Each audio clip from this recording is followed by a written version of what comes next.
Good morning, good morning. It's a joy to be here and to come with the Cardinal who will be speaking to you shortly.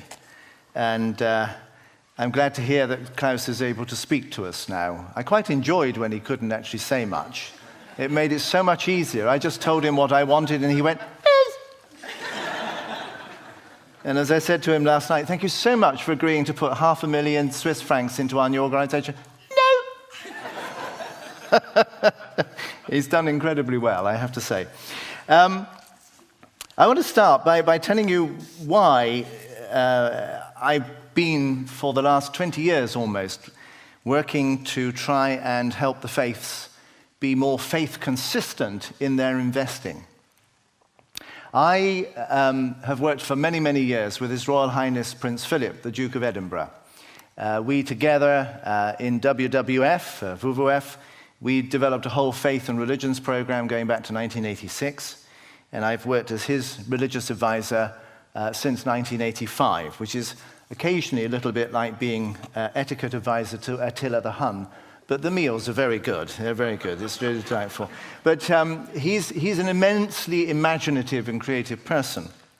And when we set up the Alliance of Religions and Conservation with the acronym ARC, which works very well with all the Abrahamic faiths, they get the notion of Noah, falls flat as a pancake with the Buddhists, Hindus, Taoists, Shintos, etc. But it's a good name, but they understand what we're about.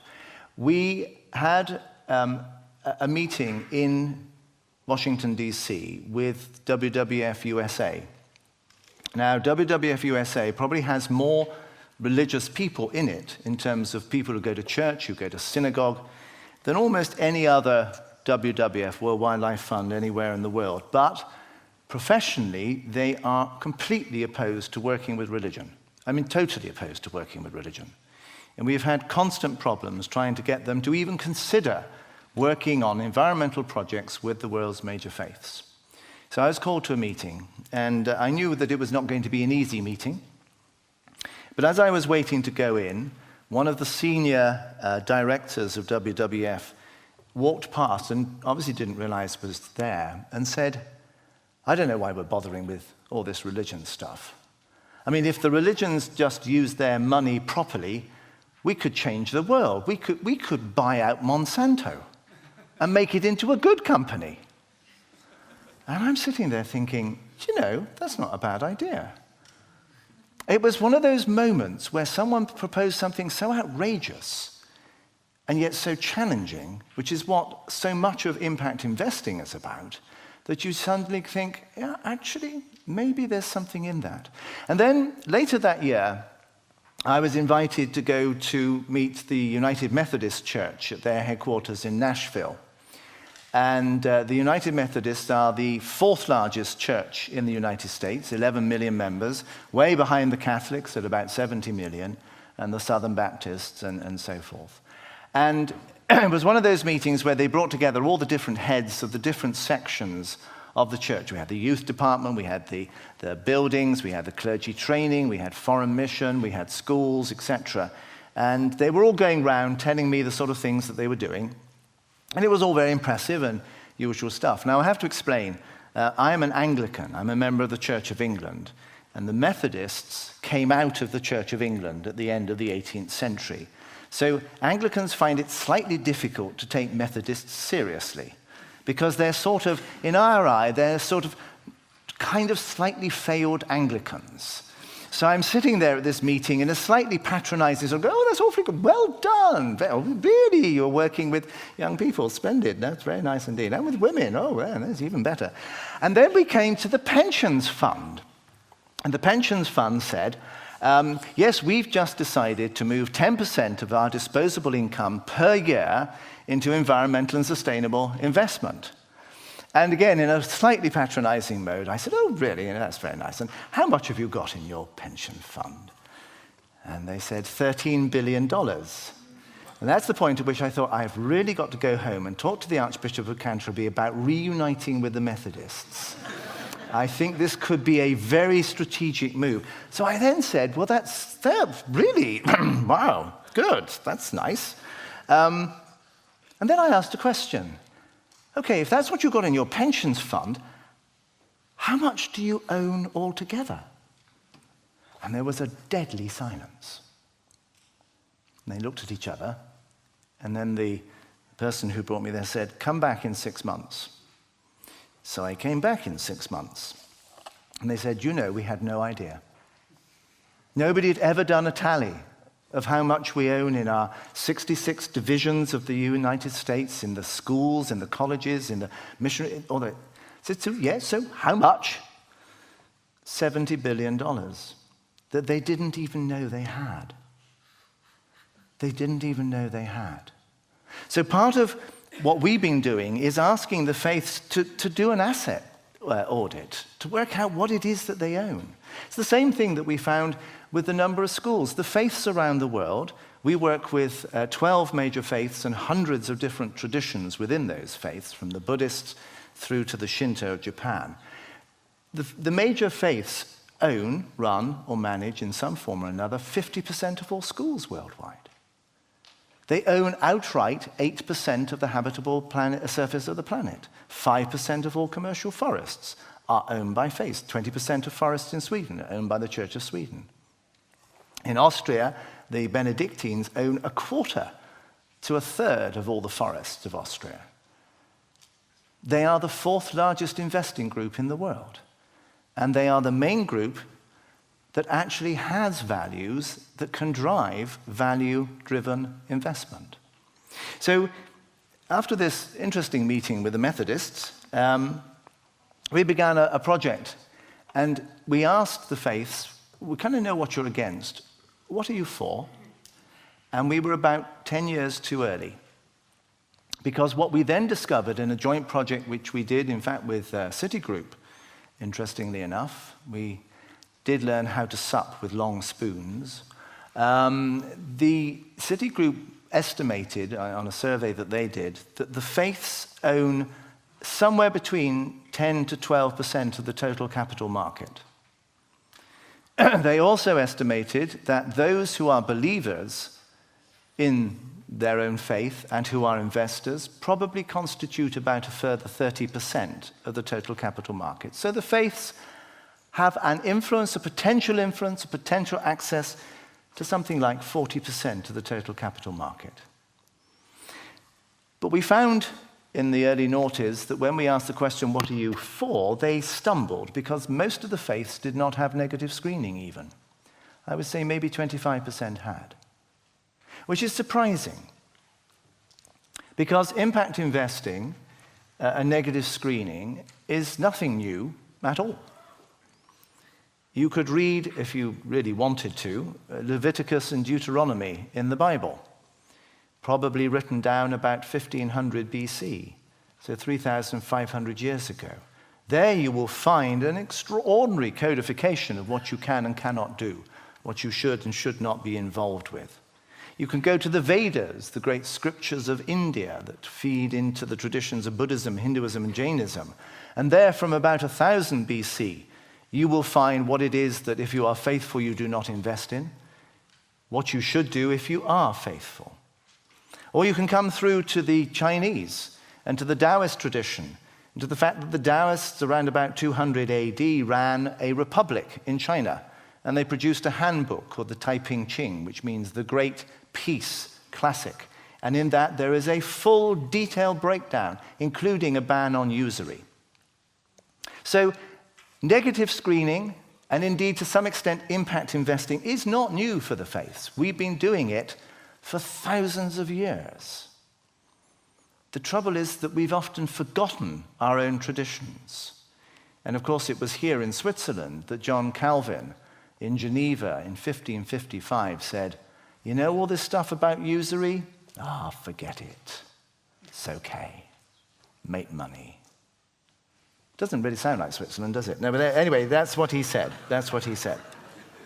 So we helped set up various groups that did research work on faith and finance, a group called the International Interfaith Investment Group that has done a great deal of research work on faith and finance. But we were too early to ask that question, what are you for? Because most of them had not recovered what they were against.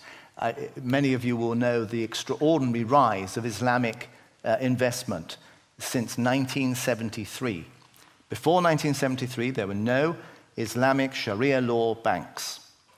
They just had not existed. They'd not come into existence.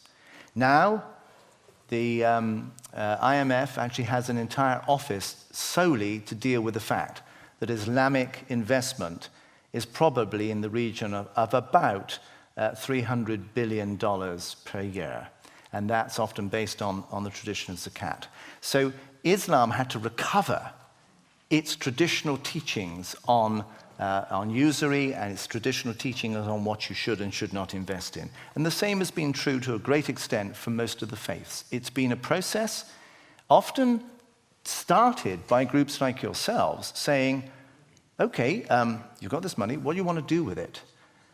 And asking the faiths to think more deeply, to be more faith consistent in what they do with their investments.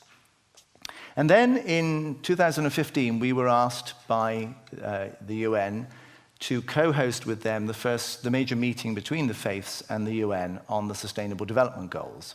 And I think slightly to the surprise of the UN, the 24 faith traditions from 10 different religions that came were critical of the SDGs on a number of scores, as well as supportive. First of all, they said, well, you know, it's lovely that you think about education and health, and you want that to happen. We've been doing that for the last couple of thousand years. So welcome, great. Let's do this more together, shall we? Secondly, there were issues where they said, yes, actually, you know, gender, that is something we have not adequately tackled, and we do need to look at that, and we need to be much more proactive on this. But the main thing that they said, two main things that they said was this. First of all, why is the only economic model that you're even willing to consider consumerist capitalism? Why are the SDGs essentially just trying to make consumerist capitalism less destructive? There are other economic models, and the faiths are the holders of much of that wisdom. And the second thing they said was, it's fine, it's great, these are fantastic goals, and they are fantastic goals, but they're managerial goals. They're not relational goals. There's no word of love or compassion or self-sacrifice or giving or volunteering. There's no celebration, in other words, of the non-managerial dimensions of why a world will change. And the world changes more because of love than it does of cash. Because in the end, it's love that does survive. And the final point they said was, we'd like to introduce an 18th Sustainable Development Goal. And the UN kind of went, oh, look, it took us 10 years to get to 17. Don't come up with another one now, for God's sake. And I said, no, it's very straightforward. 18th goal should be celebration. Celebration. One of the things the religions know is, and I've worked with the environmental movement for nearly 40 years, environmental movement is very good on sin, guilt, misery, and blame. It's very good on telling you what you can't do and mustn't enjoy. And they all go, but that's what religions do, isn't it? I go, no, oh dear, oh dear, oh dear. No, okay, we have Lent, we have Advent in Christianity. Muslims have Ramadan, Buddhists have Pansa. These are periods where we simplify, we strip back, we fast, etc. Yeah, and they're going, yeah, that's what we want everyone to do. Yes, we know that. But then we party. We have Christmas and Easter. We have Eid al-Fitr. Have you ever been in a Muslim country when Ramadan finishes? My God, they have fun. And in Buddhism, this we say. So one of the great skills that the religions know is that if you want people to change, yes, you help them simplify, you help them cut back, and then you party. And I have to say, most of the secular world is not very good at partying. Well, it is, but not for the right reasons.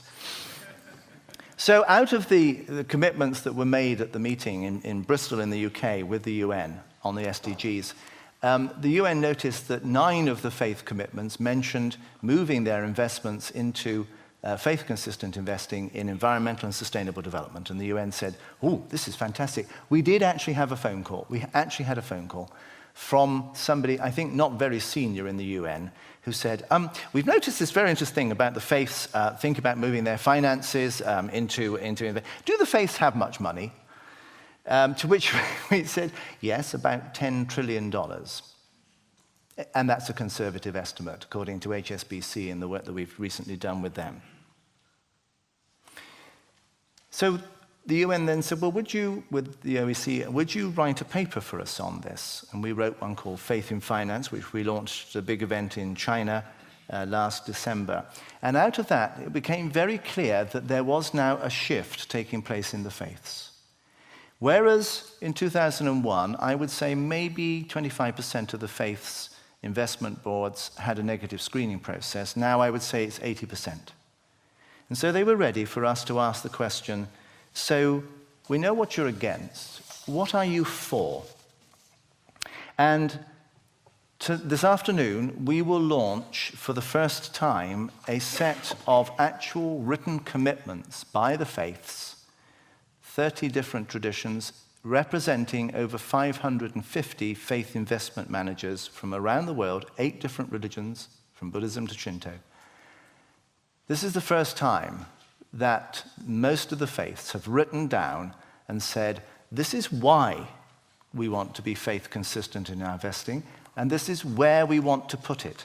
So if you're looking for impact investment partners, this will tell you. This will tell you. This will tell you which faiths want to invest in water, which faiths want to invest in sustainable agriculture, which faiths want to invest in housing, which faiths want to invest in waste management, for example. This is where it is. You have the beginnings of a handbook of how to work with the major faith investment groups on making the world a better place. And one of the things that is rather powerful about this, and it's slightly through some of our secular colleagues who are advising us, is that the faiths start by telling you what they believe.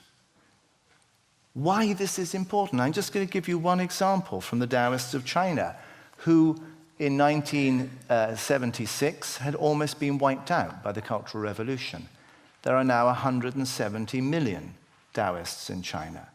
There are thought to be, according to their own estimates, around about 100 millionaires and 20 billionaires who are devout Taoists. The Taoists are becoming very wealthy again.